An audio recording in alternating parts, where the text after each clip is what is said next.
All right. So,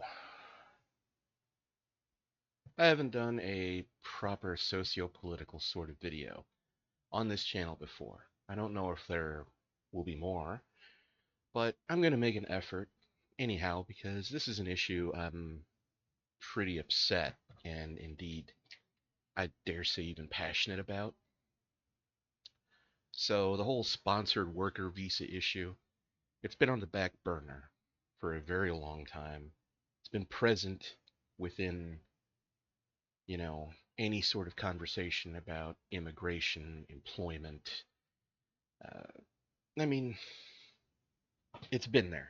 It's definitely been there, but it hasn't really blown up and gained prominence until these latest news cycles. Because, my impression is that the media is making an effort at splitting the voting base, namely Trump's voting base, using this issue. And yeah, some of that has to do with Elon Musk and Vivek Ramaswamy and all of that. I mean, there's even something to say about his VP. I'm not going to get into that right now. Um, just let me be frank and upfront, okay? I voted for Trump 3 times: 2016, 2020, 2024. Now, I don't have to justify nor explain my reasoning for that, but the Cliff's Notes is, I was a kid and then a teen in the 1990s. I wasn't big on Bill Clinton. And yeah, I did give politics and things of that sort actual serious thought, even at a young age. Um, Most kids my age, especially like growing up where I did near Chicago, I mean, obviously they just took the prevailing view and ran with it. So, of course, big time, big, majorly blue up there. Maybe I was a contrarian. Who knows? I just had to be different from the rest. But people do change over time. And the reason that I bring that up is it's plain to see and hear that Trump has policy positions which line up rather well to Clinton's from that era. That means Democrats shifted further left, but thanks largely to Trump, the Republicans, they've adjusted closer to center. He's not some sort of dictator or extremist. If anything, he's taken one of the two major parties back from the extreme. Immigration policy is simple to compare. Clinton famously railed against illegal immigration before Congress on more than one occasion, and stemming the flow of it was a linchpin. It was a major plank of the Democratic platform right up through Obama, his first term. I mean, he he ended up deporting a huge number of people when he was in office. That that's a pretty well known, well documented talking point. But that's just sort of a preamble here. All that being said, the main topic is the work sponsorship.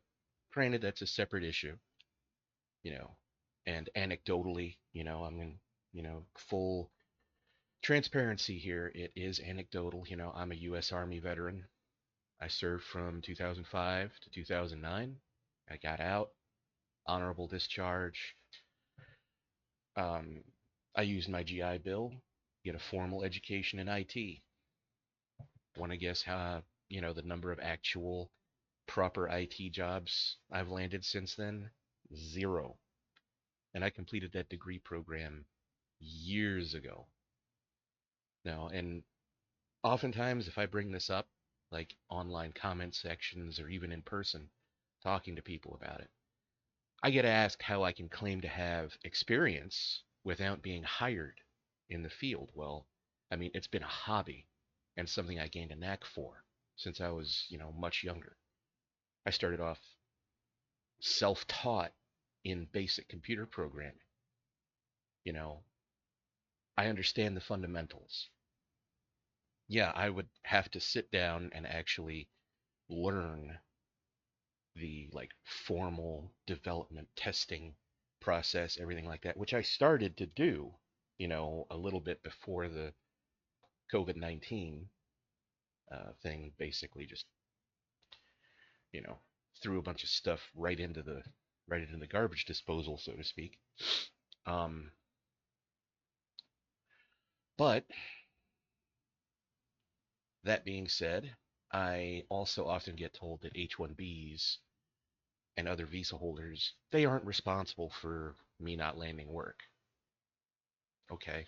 I mean, I'm not saying that they're the sole reason for it, but they're definitely a factor, right? So, the H-1B visa program and its impact on the U.S. economy. This is from this year. It was published on October 8th, 2024. Now, granted, I'm not sure how the American Immigration Council.org organization here lines up socially or politically. But I mean, here they're basically explaining what it is, and decent, um, it's a decent explanation for it. I mean, here's the kicker. So basically, there's these requirements before they can file a petition and sponsor someone to come in on an H-1B as a new hire. They must attest on a labor condition application certified by the Department of Labor that employment of the H-1B worker will not adversely affect the wages and working conditions of similarly employed U.S. workers. Okay, I see one problem right there, and that is, how are you going to adversely affect such workers if you're progressively hiring less and less of them? That the way that these things are worded, it's very important to look at them. Employers must also provide existing workers with notice of their intention to hire an H-1B worker. I don't really understand that requirement. I mean, that I'll be honest, that actually reminds me more of, it kind of gives me the same vibe as when, and I'm not trying to say anything negative about, foreign workers in this context. It's just an analogy, right? It makes me think of when, say, like a registered sex offender moves into your, neighborhood or what have you, and there's a legal requirement to inform everyone. I mean, this is kind of stigmatizing here, and I really I don't know. But, that being said, what it seems like to me is it's like a token, it's like them throwing a bone saying, okay, well, we'll let everybody know when we're going to, do these hires. Um, so, yeah, I mean, it goes on to say there's been a limited number of them since the category was created in 1990. You know, annual statutory cap is 65,000, 20,000 additional for foreign professionals who graduate with a master's degree. I have a master's degree. Um,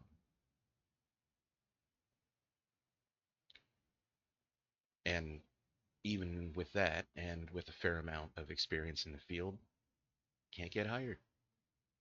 Can't get hired. Um, Now, the reason that I'm saying that there's at least some, it plays, that this plays into people in my situation not being employable, I guess, is, yeah, so they had this dip during the Trump years, and then it went back up, down from 7% and 12%. That's the denials for H-1B applications. It's not the number of them that were approved. It's the denials went up, then they came back down. So you see the downward trend. Um, so, I mean, yeah, they spiked 2018, 2019, and then they went right back down. So this is basically talking about how the registration process worked, which, yeah, it's basically saying that the employers, they weren't sure whether they would actually be eligible for all of the numbers of visa numbers, well, all of the visas that they might apply for. So they've ended up streamlining and improving the process since then for them. Now, here's the kicker: the impact of H-1B workers on the U.S. economy. But here's the thing: according to many, many economists, the presence of immigrant workers in the United States creates new job opportunities for native-born workers. See, what they're claiming is immigrants and native-born workers have different skill sets, meaning that they fill different types of jobs. Well, yes, that's true broadly, but in the tech field, the claim is that they complement each other in the labor market rather than competing for the exact same jobs. Again, that might be true overall, but under a microscope, so to speak, within a narrow field. Um, Immigrant workers spend and invest their wages in the U.S. economy, which increases consumer demand and creates new jobs. Yeah, in a perfect world, it does. But what's interesting to me is the pro-immigration side of the argument, which generally is more over on the left. They'll bring up these points while at the same time claiming that corporations can't be trusted to make higher profits and then invest in new hires or expanding to accommodate more employees and pay better wages. So which one is it, right? Like it's either they're doing this, they're doing what they're supposed to do, right? Or they're not. Like you can't have it both ways. But again, Silicon Valley and tech in general, pretty far over to the blue side of things for the most part. Um, Businesses respond to the presence of immigrant workers and consumers by expanding their operations in the United States rather than searching for new opportunities overseas. Yeah, again, similar to the second point. Yeah, okay. I mean, do they though? This is academic. This is hypothetical. Are they really going to do that? Like, do you trust them to do that? Or do you trust them to just keep looking for ways to cut costs and maximize profits? Which, they have a fiduciary responsibility to do that, but don't sit here and tell me that they're going to do this and then make fun of anyone on the right or center right who talks about what, gets laughably called voodoo economics and trickle down economics.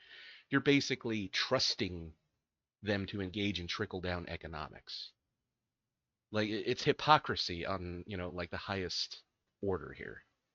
Um, Immigrants themselves frequently create new businesses, thereby expanding the U.S. labor market. Well, yeah, sure. But are they more likely to hire Americans or people from their home nation? The new ideas and innovations developed by immigrants fuel economic growth. That's a very nebulous, that's an intangible, you can't really quantify that. Very well could be true, but that's really not a good solid justification here. Economic contributions of H-1B workers in particular may increase the employment opportunities available to native-born workers in the United States. Based on what? Based on those points that they just offered? Unemployment rates are relatively low in occupations that employ large numbers of H-1B workers. Well, maybe in aggregate. Um, this is, this is a classic case of correlation versus causation. So, and they're trying to claim that H-1B workers do not earn low wages or drag down the wages of other workers. Well, no, they're not going to drag down the wages of other workers if native-born workers don't get hired. Like a hiring manager is not going to sit you down across the table from them and basically say, well, we'll hire you at this wage below market value. And if you don't accept that wage, we'll just go with an H-1B instead. They're not going to do that. They're not going to do that for a couple of reasons. First of all, it would kind of out them for engaging in those sorts of practices anyway. And second of all, I mean, the odds that you're even going to get an interview in the first place. I mean, if you make it that far to that point, you know, I mean, I know on the rare occasions that I've gotten that far in the process of trying to get hired, I've been very flexible in terms of salary, total compensation, things of that sort. You know, from the absolute low end. And hey, that's not a good, negotiating strategy. Okay, I understand that. You're lowballing yourself. But when you're dealing with a job market like this, where you have people who come in and are willing to work longer hours without overtime in many cases, without, you know, being able to exercise any sort of real leverage in securing a higher wage, because at the end of the day, this is sponsored employment. Every single application that I have filled out for the longest time has had questions about whether I am a U.S. citizen and whether I will require employment sponsorship.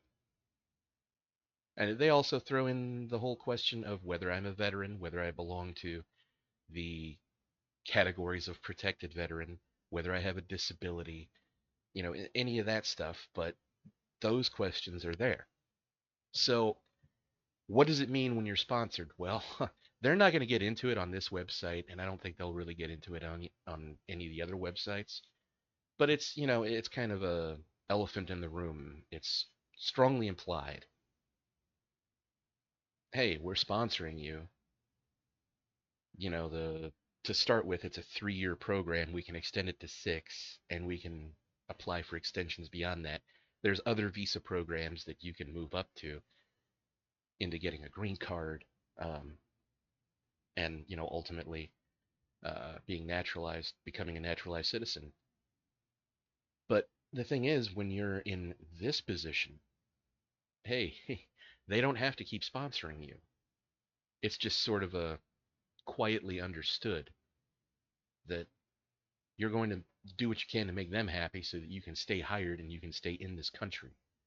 I don't know. That comes off as almost like indentured servitude in a way. I mean, yeah, you're getting paid, so it's not exactly the same, but they're holding your immigrant status, your work visa status over top of you at all times. It's not fair to them. It's not fair to us. It's not fair to anybody. So there's another point that I wanted to make.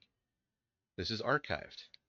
U.S. Citizenship and Immigration Services, which I believe that used to be under the NIS uh, or INS umbrella before they split everything up. You had ICE and then this, whatever the case may be. So back in 2017, when Trump, was in office, he signed the Buy American and Hire American executive order. Which the only reason that I'm bringing this up, this doesn't directly have anything to do with it, but it speaks to the platform of that administration and presumably this incoming administration to, put America and American workers first ahead of others.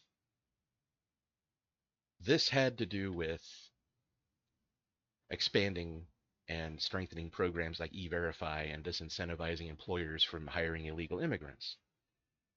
The spirit of such an act, though. I mean, it's clear, you know, frankly, as a Trump supporter since 2015, being Hispanic myself, I'm more than a little annoyed by the fact that he's being painted by the media as supportive of a push for more sponsored H-1B hires. It remains to be seen if he's actually supporting this or it's being misrepresented. I mean, either way, I won't shrink from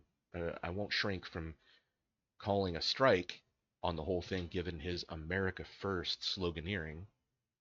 If it, pans out that, hey, he's actually going along with this whole thing. You know, if it's been misrepresented in the media, I'll just chalk it up to them being on a mission to smear him and incite inner turmoil within his base. That's par for the course. I mean, we all know that. Um, but, I will say this much. If this returning administration is actually serious about putting America and Americans first, then they need to incentivize, us being hired.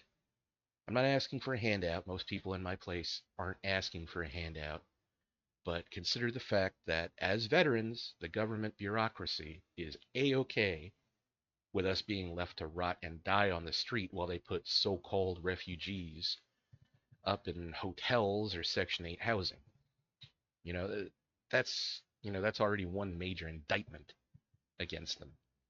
And then those of us who decided to use our educational benefits in certain fields just wind up being undercut by foreign labor.